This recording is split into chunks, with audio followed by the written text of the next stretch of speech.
Okay, matrix chapter हम लोग का चल रहा था। तो आज की क्लास आपको बताते हैं कैसे हम दो मैट्रिक्स बच्चे ऐड कैसे करते हैं।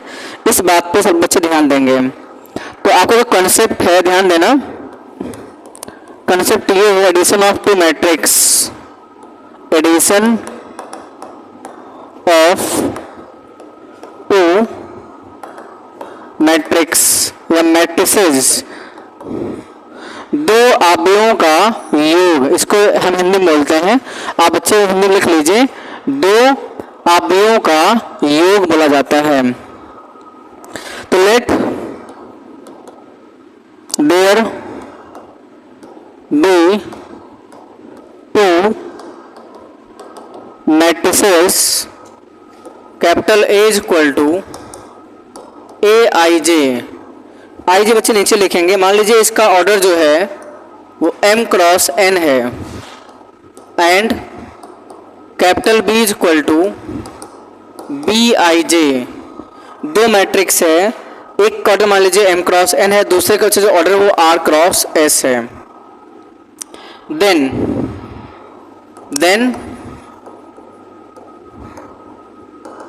Matrix addition is possible. Matrix addition तभी पॉसिबल होता है if and only if and only if जो बच्चे m है वो r के इक्वल हो, m is equal to r हो, साथ ही में and n is equal to s हो। आप इस बात को समझ लीजिए। दो मैट्रिक्स हैं, एग्जांपल देते हैं, आपको अभी बताते हैं। मान लीजिए एक मैट्रिक्स A है जिसका बच्चे ऑर्डर हमने ले लिया है, मान लीजिए 3 क्रॉस 2 ऑर्डर ले लिया है हमने। और दूसरा मैट्रिक्स मान लीजिए B है, और हमने क्या कहा है कि दो मैट्रिक्स मान लीजिए आपके सामने हैं, आपके सामने दो मैट्रिक्स हैं। एक हमने लिया है कि ए I J M cross N, मान लीजिए इसका ऑर्डर एम क्रॉस एन है। दूसरा मैट्रिक्स क्या है, B I J R cross S है। तो बच्चे देखो ध्यान से, जो ये एम है ना, एम वो आर के बराबर होना चाहिए। मतलब ये एम है, मान लीजिए ये क्या है, ये एम क्रॉस एन है। अगर एम यहाँ पे मान लो क्या है, यहाँ पे ये आर क्रॉस एस है। तो बच्चे अगर एम और आर आपस में बराबर होना चाहिए तो यहाँ भी हमको 3 ही लेना पड़ेगा। अगर एन और s बराबर होना चाहिए तो यहाँ n 2 है, तो यहाँ भी s को 2 लेना पड़ेगा, तभी हम मैट्रिक्स को ऐड कर सकते हैं। अगर बराबर नहीं है तो ऐड नहीं कर पाएंगे। क्लियर है ना? तो ये बात आप ध्यान दीजिए। जैसे इस पर कुछ एग्जाम्पल आप देख लीजिएगा। देन होगा क्या, मान लीजिए इस मैट्रिक्स का ऑर्डर m क्रॉस n है और उसका ऑर्डर मान लीजिए r क्रॉस s है। तो जो मैट्रिक्स ऐड होकर के आएगी, देन उससे आप a plus B matrix add होकर आएगी, उस मैट्रिक्स का जो हमारा ऑर्डर होता है वो क्या होगा बताइए। मान लीजिए क्या आएगा, ए आई जे और प्लस ये दोनों मैट्रिक्स ऐड हो गए। मान लीजिए दोनों मैट्रिक्स ऐड होकर के जो ऑर्डर बनाएगा वो m क्रॉस n ही ऑर्डर बनाएगा। मतलब जो ऑर्डर पहले रहा होगा वही ऑर्डर अब बन जाएगा। अब इसको हम एग्जाम्पल से आपको दिखाते हैं। तो इस पर एक सवाल आप सब बच्चे लिखिएगा। जैसे हमने क्वेश्चन लिख लिया है, देखिए ध्यान से। Given that matrix A is equal to, Hindi में भी लिखवा देंगे, 1 2 3 4 और ये आ गया 5, ये आ गया 6।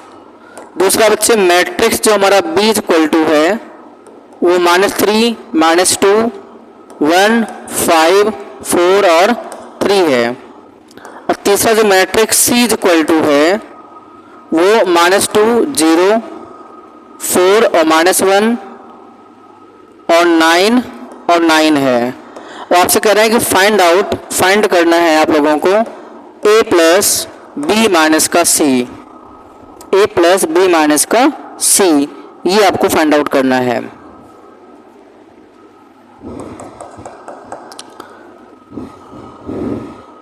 तो आसान है।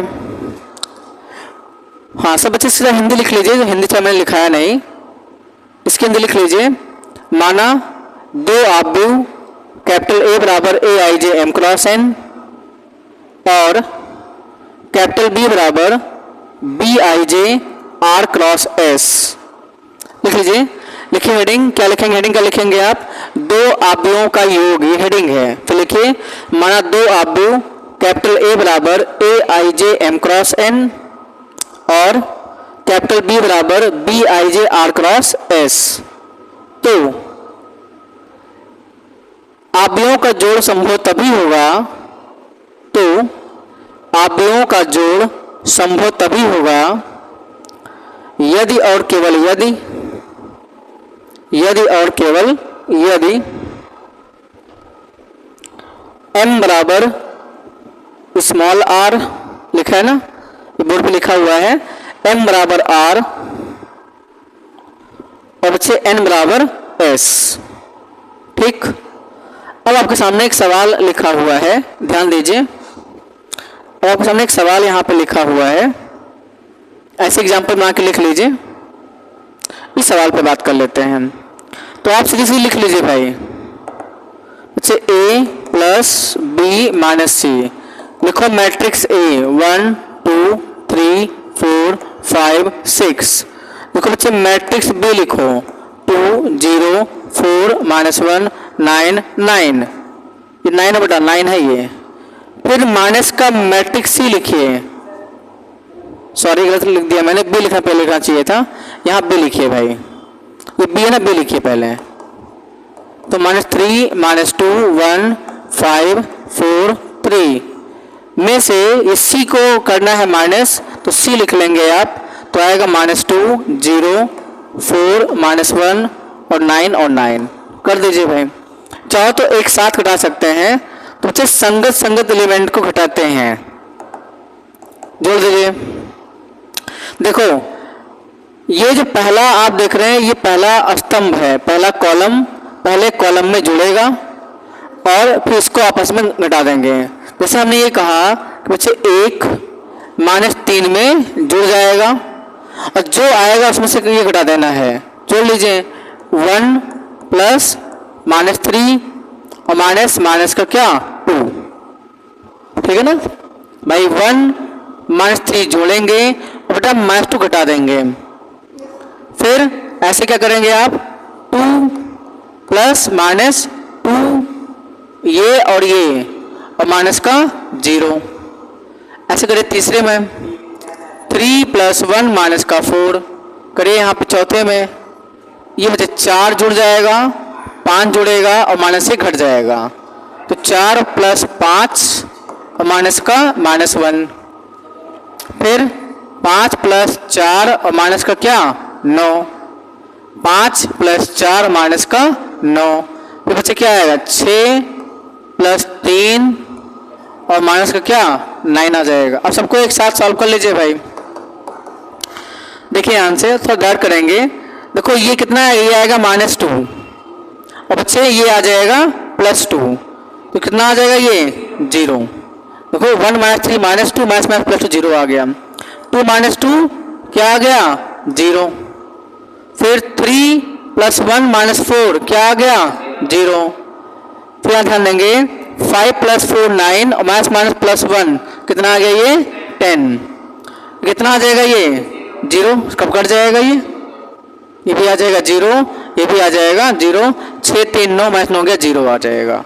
तो जो आपका आंसर आ रहा है वो 0 0 0 0, यहाँ पे 10 है, यहाँ पे 10 रहेगा 10 0, ये सवाल का आंसर है। ठीक है, तो ये इसी को बोलते हैं एडिशन ऑफ मैट्रिक्स के नाम से जानते हैं। एक सवाल आप लोग का होमवर्क हो जाएगा। अच्छा एक कॉन्सेप्ट और आप लोग समझ लीजिए, एक और आपके पास में कॉन्सेप्ट है,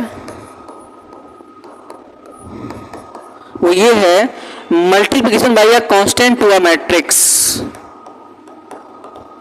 multiplication by a constant to a matrix.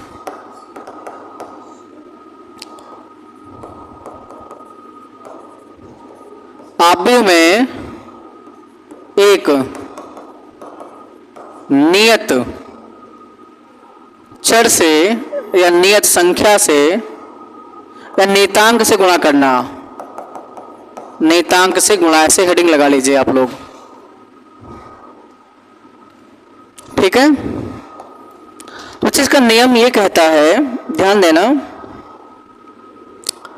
समझिएगा, if A is equal to बच्चे A I J M cross N. बच्चे यहाँ पे जानते हो ए आई जे क्या है? एक अवयव है, एक एलिमेंट है, और ये सारे एलिमेंट बन करके एक मैट्रिक्स बन जाती है। मान लीजिए कोई matrix A is equal to A I J M cross N है। तो बच्चे ए आई जे नहीं समझ पाते हैं, ए आई जे मतलब वही ऐसे कोई भी हम लोग लिखते हैं मैट्रिक्स, तो A11, A12, A21, A22, ये है मैट्रिक्स। तो ये सभी एलिमेंट जैसे नीचे आई जे है, आप IB1 JB1 तो A11 आ जाएगा, ये सब बेसिकली बता चुके हैं आप लोग को। I1 जे रखेंगे 2 तो A12 आ जाएगा। तो ये सभी एलिमेंट का एक साथ लिखने का तरीका होता है हमारा AIJ होता है, ठीक है ना। ये बात आपको समझ में आ रही होगी, सभी एलिमेंट का तरीका लिखने का। तो AIJ मान लीजिए कोई matrix AIJ M cross N है, देन बच्चे जो कांस्टेंट हमारा K है, अगर ये K A में मैट्रिक्स गुणा करेगा मैट्रिक्स A में, तो क्या होता है, ये K सभी एलिमेंट में बेटा गुणा करता है, सभी एलिमेंट में। ऑर्डर सेम रहेगा, ऑर्डर में दिक्कत नहीं होगी। अगर पहले ऑर्डर M क्रॉस N है तो भी ऑर्डर M क्रॉस N ही होगा। किसी नियतांक से गुणा करने पर हमारा वो नियतांक मैट्रिक्स के हर एक एलिमेंट में गुणा कर जाता है, ठीक है। इसमें भी एग्जाम्पल आपको बताते हैं, फिलहाल आप समझिए जरा। जैसे हमने एग्जाम्पल लिखा आपके सामने, देखिए ध्यान से। मान लीजिए मैट्रिक्स ए आपके सामने है, उसको लिखते हैं 2 - 3 0 5 7 8।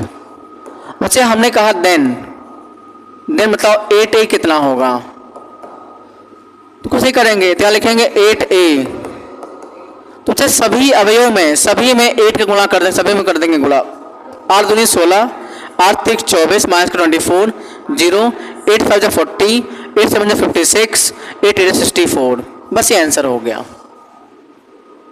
मतलब जब भी किसी कांस्टेंट गुणा करते हैं तो सभी एलिमेंट में मल्टीप्लाई करता है। It's clear. तो बच्चे एक क्वेश्चन सब बच्चे इसी पे होमवर्क करके लाएंगे। ये क्वेश्चन है आपका, तो यहाँ लिखना पड़ेगा, लिख देता हूँ। गिवन डेट मैट्रिक्स या matrices capital A is equal to 1 2 -3 5 0 2 1 -1 1। बच्चों matrix B is equal to 3 -1 2 4 2 5 2 0 3। और जब बच्चे मैट्रिक्स C आएगा वो आपके पास में 1 -3/2, ये 5/2 है, -1/2 ये 1 है, ये 3/2 1/2 1/2 और 1। ये ABC 3 आपको मैट्रिक्स यहाँ पर बच्चों दिया गया है। और आपसे कह रहे हैं इसमें जरा फाइंड करना है A + 4C - 3B। ये आपको निकालना है, निकल जाएगा, कुछ नहीं करना है। A लिखो, C में 4 का मल्टीप्लाई करके लिखना, सभी एलिमेंट 4 का गुणा हो जाएगा तो 4C आ जाएगा। फिर B में 3 का गुणा करना, सभी में घटा देंगे, आंसर आ जाएगा। ये आपका होमवर्क आपको करके लेके आना है। हम इसका आंसर कल के क्लास में डिस्कस करेंगे। क्लियर, नोट कर लीजिए आराम से आप।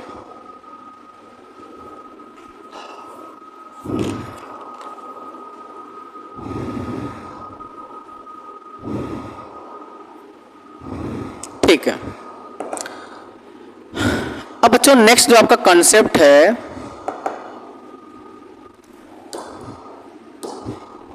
वो आपका नेक्स्ट देखिए कॉन्सेप्ट, वो है multiplication of 2 matrix. Multiplication of 2 matrixes है कि 2 मैट्रिक्स को कैसे हम गुणा करते हैं। 2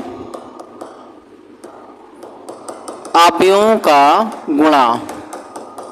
सब बच्चे जब बोर्ड पे ध्यान देंगे, ये बात खैर आपको हम डिस्कस कर चुके हैं, फिर भी एक बार देख लीजिए।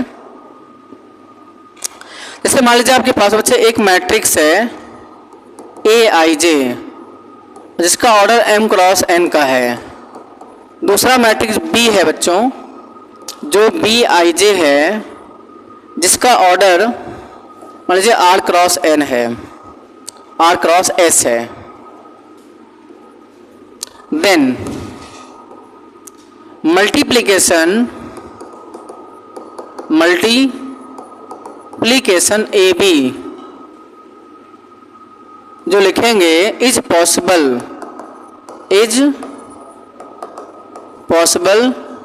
If and only if,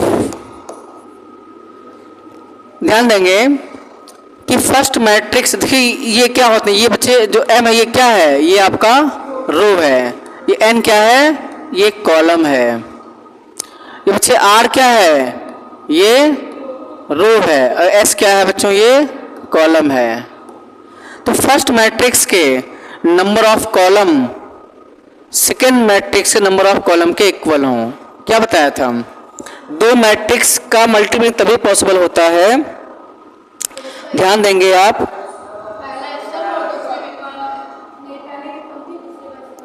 yes, first matrix number of rose second matrix number of column के बराबर हो, ठीक है ना।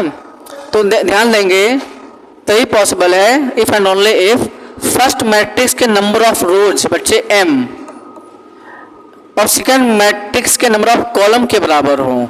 क्या आएगा, s। अगर m और s आपस में बराबर हैं तभी मैट्रिक्स मल्टीप्लाई हो पाते हैं। क्या इसमें बताया गया था,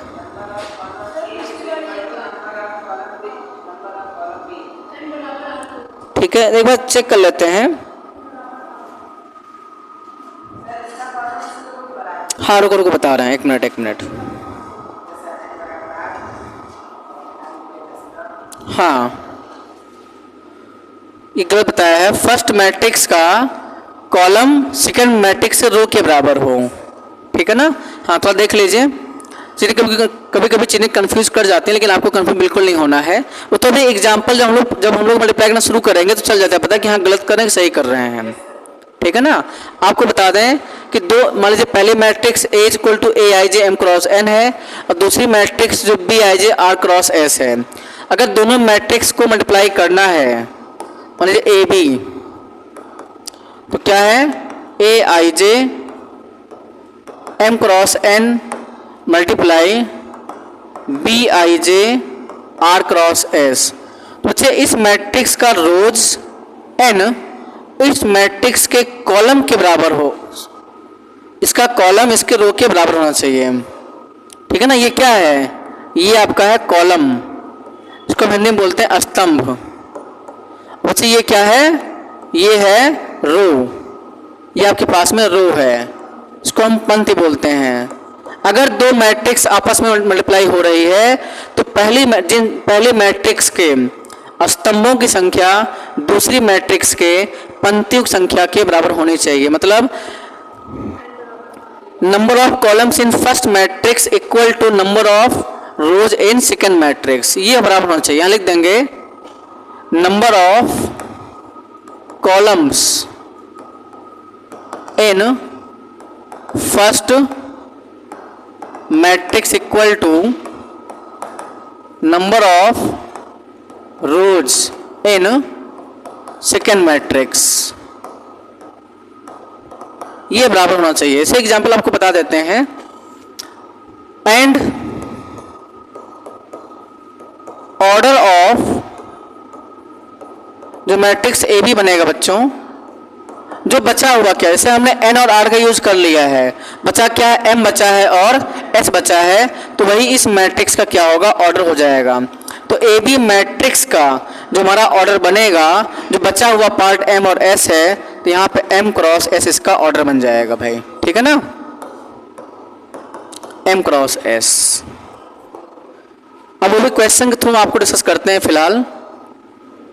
तो ये बात याद कर लेंगे, जब भी दो मैट्रिक्स को मल्टीप्लाई करना है तो पहले मैट्रिक्स के नंबर ऑफ कॉलम दूसरी मैट्रिक्स के नंबर ऑफ रोज के बराबर हो, वही मल्टीप्लाई कर सकते हैं। जैसे एग्जांपल समझिए, एग्जाम्पल अगर मैं आपके सामने लिखूं, ध्यान देना, क्वेश्चन देखिए,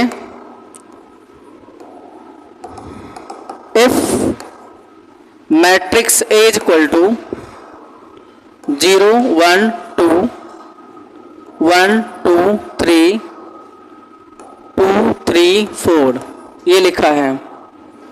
अच्छा, जो मैट्रिक्स बी है लिखा है 1 -2 -1 0 2 1 और हमने आपसे कह दिया find A B, find A B. तो क्या ए बी फाइंड हो सकता है, ये बात को हम एक बार चेक भी कर लेंगे। तो आपने कहा सर ए बी तो आपने फाइंड आउट करने बोल तो दिया है, देखते हैं। सर जो आपने ए दिया है मैट्रिक्स, उसका ऑर्डर कितना है, 1 2 3 रोज है, पहला रो, दूसरा रो, तीसरा, और 3 कॉलम है, 3 क्रॉस 3 का है। जो आपने मैट्रिक्स बी दिया है सर 25 में देखिए 1 2 3 3 क्या है, रोज है, और कॉलम 1 2 2 आपके पास में कॉलम है। हमने भी बताया था अगर ये ए बी मैट्रिक्स पॉसिबल है तो फर्स्ट मैट्रिक्स का कॉलम सेकेंड मैट्रिक्स के रोज के क्या से बराबर होना चाहिए। फर्स्ट मैट्रिक्स का कॉलम क्या बच्चे, 3 कॉलम है, और सेकेंड मैट्रिक्स के रोज कितने हैं, 3 हैं, दोनों क्या आपस में बराबर हैं, बराबर है, इसलिए हम A B matrix find out कर सकते हैं। कर लीजिए ए बी मैट्रिक्स। तो अब करना क्या होगा, अब आप ए बी मैट्रिक्स लिखिए, ए लिखिए भाई, मैं यहाँ लिखता हूँ, ए लिखिए, ए बी, ए लिखो, ए क्या है 0 1 2 1 2 3 2 3 4, और साथ में बी लिख लीजिए आप 1 -2 -1 0 2 1। एक बात और बता दें आपको, जैसे आपने बच्चे क्या किया है, इस ये 3 आपस में बराबर हो गए हैं, किसका यूज आपने नहीं किया, ये 3 और ये 2 का आपने यूज नहीं किया है। तो जो मैट्रिक्स ए बी बनकर आएगी उस मैट्रिक्स का ऑर्डर क्रम वो 3 क्रॉस 2 का होगा, ठीक है ना। अब देखिए ध्यान से कैसे करते हैं मल्टीप्लाई, ऐसे आप बड़ा सा बना लेंगे मैट्रिक्स, ठीक है ना। तो अब इसमें करेंगे फर्स्ट रो को फर्स्ट कॉलम में, जैसे ये देखिए आपको पहले समझाते हैं बेसिक से, ये आपका क्या है, फर्स्ट रोज है, ये और ये आपका क्या है, फर्स्ट कॉलम है। इनको आपस में करस्पॉन्डिंग संगत अवयव गुणा करिए, 0 × 1 ऐसे लिखिए, 0 × 1, फिर 1 × -1, फिर 2 × 2 2 × 2, मतलब 0 का गुणा 1 में, 1 का गुणा -1 में, और 2 गुणा 2 में। फिर बच्चे आपस में जोड़ भी देते हैं, अभी बेसिक्स बता रहे हैं बिकॉज फर्स्ट टाइम बता रहे हैं आप लोगों को, फिर समझिए। तो इसी फर्स्ट मैट्रिक्स का, सॉरी फर्स्ट पंक्ति का, फर्स्ट रो का आपने पहले कॉलम में मल्टीप्लाई कर लिया। अब फर्स्ट रो का दूसरे कॉलम में भी मल्टीप्लाई करेंगे, 0 का गुणा कहाँ करेंगे बताओ, -2 में, फिर गुणा 1 का करेंगे 0 में, फिर गुणा 2 का करेंगे 1 में। देख लीजिए भाई, 0 गुणा होगा -2 में, गुणा 1 करेंगे 0 में, गुणा 2 को करेंगे 1 में। फिर ऐसे ही दूसरा ले लेंगे आप, ऐसे लेंगे क्या, दूसरा आप लेके चलेंगे, क्या आप लेके चलेंगे, कॉलम, सॉरी दूसरा लेंगे, रो लेंगे, पंक्ति, पहले स्तंभ में दूसरे स्तंभ गुणा हो जाएगा। अब थोड़ा करें, देख लीजिए 1 × 1, ठीक है, फिर 2 × -1, फिर 3 गुणे क्या आएगा बच्चों, 2 आएगा, फिर देखिए 1 × -2, 2 × 0, और फिर 3 × 1 आएगा। ऐसे ही 2 गुणे, अब देखिए अब तीसरे की बारी है, तीसरा रो है, तीसरी पंक्ति पहले स्तंभ गुणा करेगा, 2 × 2, फिर 3 -1, 3 गुणे सब जोड़ भी देते हैं प्लस, और 4 गुणे कितना आ जाएगा ये 2। फिर इसका गुणा करेंगे दूसरे स्तंभ में, 2 × -2, 2 × -2, 3 × 0, 3 × 0, 4 × 1, 4 × 1 लिख लेंगे। अब सबको गुणा आपस में करिए भाई, अब आप जोड़ सकते हैं, यहाँ पे क्या आ जाए 0, यहाँ आएगा -1, यहाँ आएगा +4, इन सबको देखिए अब कर लीजिए, 2 दूना 4 में से 1 गया, कितना आ जाएगा 3 आ जाएगा, ये आ जाएगा 3, यहाँ जाएगा 0, यहाँ जाएगा 0, 2 कन्नम 2, तो यहाँ पे 2 आ गया। क्लियर है। यहाँ देखिए कि कन्नम 1, 2 1 जा 2 -2 और 3 दूना आ गया 6, 6 में से 2 गया 4, 4 प्लस 1 कितना आ जाएगा भाई, ये 5 आ जाएगा। ये आ गया 0, ये -2 + 3 कितना आ जाएगा यहाँ पे, ये 1, मैं 3 कन्नम 3 और -2 हो जाएगा, 3 -2 हो गया 1 आएगा। ये आएगा माइनस का 4, यहाँ आ जाएगा 0, आ जाएगा प्लस का 4, क्या आ जाएगा 0। यहाँ देख लीजिए 2 1 जा 2 और 4 2 जा 8, 8 और 2 10, 10 में से 3 कर देंगे माइनस, कितना आ जाएगा ये 7। अब जो आपके सामने मैट्रिक्स आई है इसका ऑर्डर जो बच्चा है 3 क्रॉस 2 होना चाहिए। देखिए 3 क्रॉस 2 है भी, 3 आपके पास में रो है, 2 कॉलम है, तो ऐसे ही आपको मल्टीप्लाई यहाँ पे करना है। नोट कर लीजिए, बेसिक्स में बताया है कि फर्स्ट रो को फर्स्ट कॉलम के करस्पॉन्डिंग एलिमेंट में मल्टीप्लाई करेंगे, फिर फर्स्ट रो को दूसरे कॉलम के करस्पॉन्डिंग एलिमेंट में मल्टीप्लाई करेंगे। अगर तीसरा कॉलम है तीसरे कॉलम में मल्टीप्लाई कर देंगे आराम से। देखिए संगत अवयव करस्पॉन्डिंग एलिमेंट में करना है मल्टीप्लाई, फिर मल्टीप्लाई करके आपस में जोड़ भी देना होता है। यही सवाल का आंसर है। हाँ थोड़ा मैं नीचे कर देता हूँ।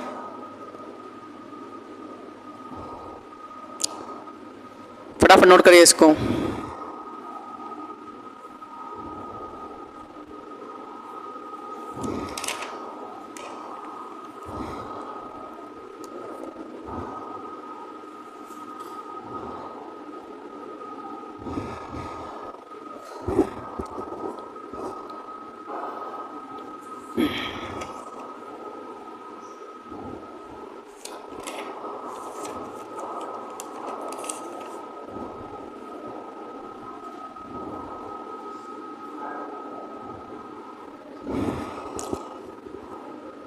चलिए आगे बढ़े।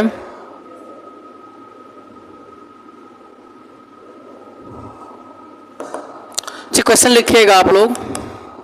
क्वेश्चन ये है, given that matrix A is equal to -1 1 0 -1, then find a to the power n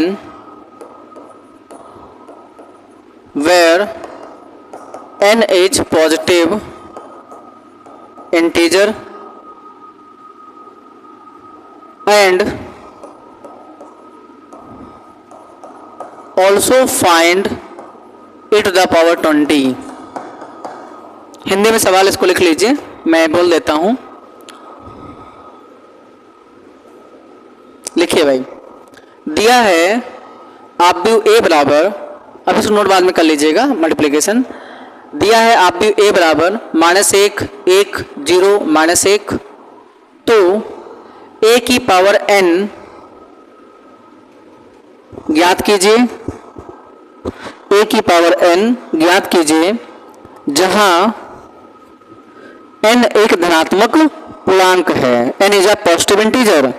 आगे लिख लेंगे हिंदी में, जहां n एक धनात्मक पूर्णांक है और A की पावर 20 कैपिटल है, मतलब मैट्रिक्स की पावर 20 का मान ज्ञात कीजिए।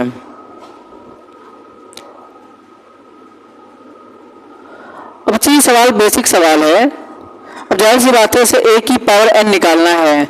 उससे हमने कहा कि n कैसा है, पॉजिटिव इंटीजर है, तब n बिलोंग्स टू क्या, z प्लस, मतलब आप n की वैल्यू क्या ले सकते हैं, आप 1 2 3 4 डॉट डॉट आप ले सकते हैं ऐसे ही, क्योंकि पॉजिटिव इंटीजर धनात्मक पूर्णांक है। तो A की पावर, जैसे आपने A की पावर 1 लिया तो बच्चे क्या आएगा, A1 आ जाएगा।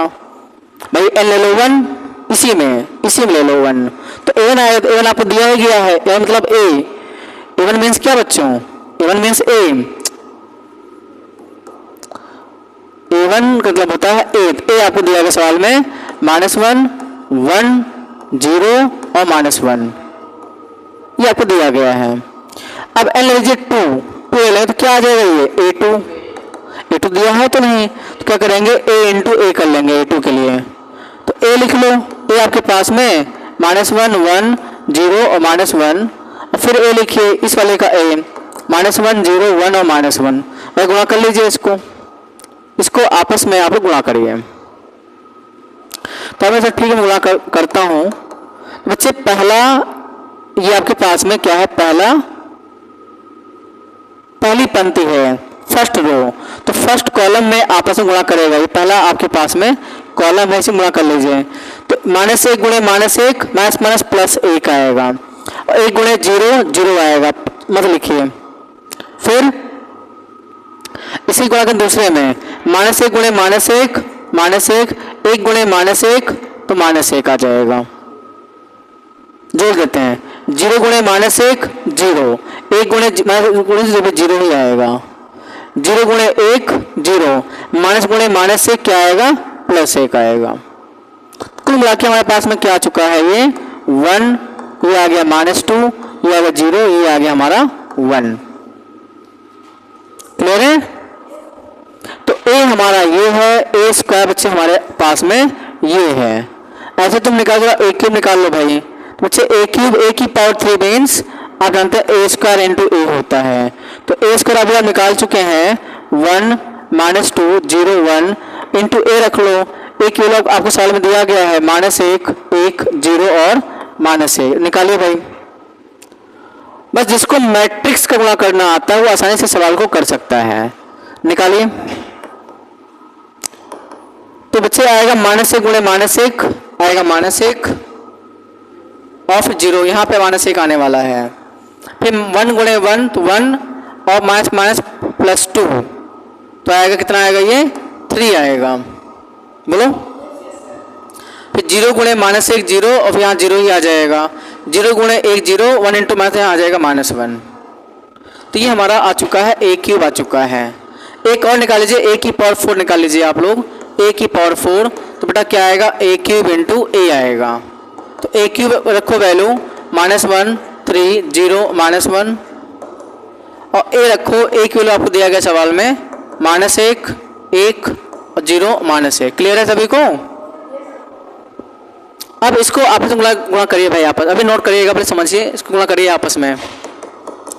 तो -1 गुणे -1 1 आ जाएगा 0, फिर -1 गुणे -1 -1 और -3 माइनस का 4, 0 गुणे -1 0 0 ही आ जाएगा, 0 गुणे 1 आएगा 1 और 1 गुणे -1 आ जाएगा +1। तो ये हमारा a की पावर 4 आ चुका है। तो आप चीज़ों को जरा ऑब्जर्व करना सीखिए अब आप लोग, डॉट डॉट।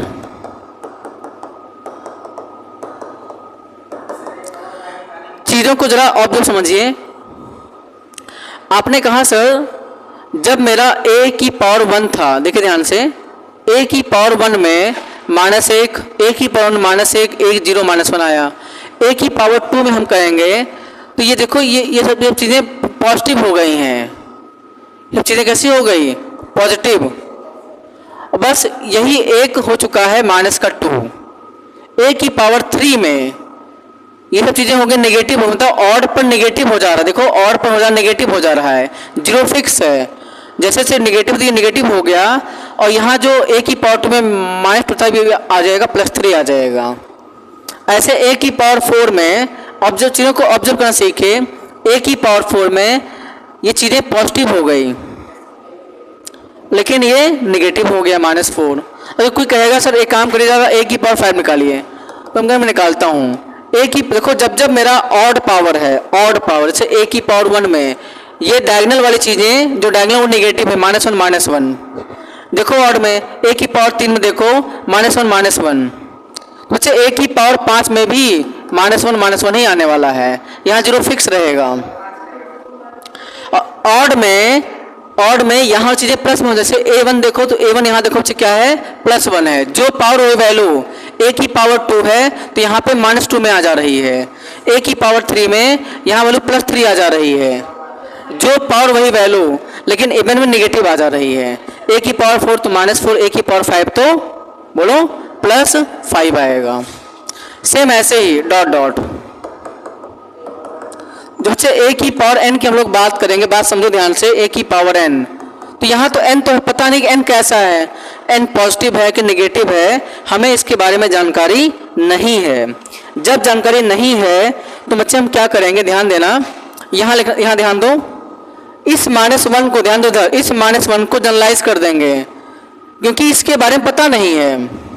जैसे यहाँ पर चाहे तो जो 5 है तो -1 है, तो यहाँ पर -1 की पावर क्या लिखेंगे हम लोग, n लिखेंगे। ये 0 0 रहेगा। सेम यहाँ भी -1 की पावर क्या हो जाएगा, n, क्योंकि मुझे उसके बारे में पता ही नहीं है। और जो यहाँ 5 है वो क्या रहेगा, बोलो, वो हमारा रहेगा n रहेगा, क्या रहेगा, n रहेगा। यही सवाल का हमारा आंसर हो जाएगा। ये बता दें आपको, यहाँ थोड़ा डाउट ये आ रहा है, यहाँ चाहो तो ये n नहीं रहेगा, यहाँ पे हम थोड़ा APGP का कॉन्सेप्ट यूज कर सकते हैं, APGP का यहाँ पे, ठीक है ना। अब सुनो कैसे, जब मेरा a की पावर 1 था, a की पावर 1 ध्यान देना, तो मेरा क्या था 1, a की पावर 2 में क्या था, बोलो -2, a की पावर 3 में 3 था, a की पावर 4 में -4 था, a की पावर 5 में +5 था। अब देखो आगे क्या बन सकता है, देखो कुछ हो रहा है, क्या APP बन रही है, नहीं, ये AP नहीं बन रही है,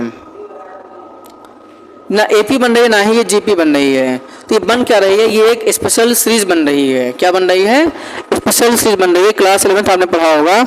समय देखो, अगर मैं एक काम करता हूँ, इसमें क्या लिखें, जनरलाइज फॉर्म बन जाए। जैसे आप ऐसे लिख लो, -1 की पावर लिख लीजिए n-1, और साथ में आप लिख लेंगे n। अब इसमें n के मान लगाओ, इसमें n लगाओ, 1 लगा दो, इसमें n = 1 लगाओ इसमें, तो n जब 1 लगा देंगे जो थोड़ी हो जाएगा, n = 1 पे 1 ही आएगा हमारा, क्योंकि ये 1 - 1 0, 1 पे 1 आएगा। जब आप इसमें n = 2 लगा दीजिए, 2 लगाइए इसमें n की वैल्यू, तो -1 की पावर कितना आएगा, 2 - 1, और ये आ गया 2, तो कितना आएगा, -1 की पावर में 1, और कितना आ गया ये 2, कितना आ गया ये -2, क्योंकि भाई -1 की पावर और आ गया -2। तो हमारे जनरलाइज फॉर्म में क्या आएगा, -1 की पावर n-1 इंटू n आएगा, ठीक है। यहाँ पर जो वैल्यू आती है वो -1 की पावर में n-1 इंटू n आएगा। ये एक स्पेशल सीरीज है, क्लास 11th में हमने इसको पढ़ाया था, हम आगे इसको डिस्कस कर देंगे। फिलहाल आप समझिए, -1 की पावर n, -1 की पावर n, बाकी चीजें आ जाएंगी, ठीक है ना। लेकिन सवाल में एक बात और कहा गया है, सवाल में कहा गया कि a की पावर 20 का मान बताइए, मान a की पावर किसका, 20। अगर आप a की पावर 20 निकालेंगे, क्या निकालेंगे, a की पावर 20, क्या करेंगे बताओ, ये हमारा इवन है, क्या है, इवन।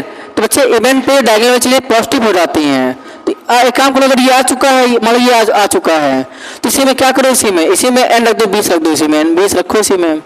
तो -1 की पावर 20, भाई -1 की पावर 20 क्या है, इवन है, तो वैल्यू प्लस में ही आनी है, तो यहाँ आ जाएगा 1, ये 0।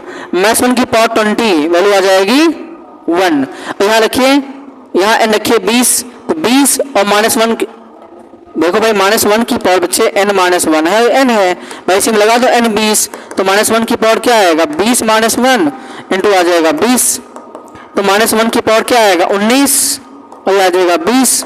-1 की पावर 19 क्या है, ऑड है, वैल्यू आएगी -1 इंटू क्या आ जाएगी 20, तो क्या आ जाएगा -20। ये सवाल का आंसर है।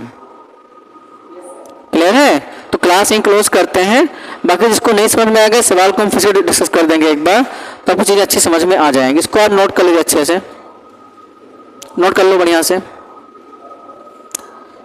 क्लास ही क्लोज करते हैं, बाकी कल कंटिन्यू करेंगे।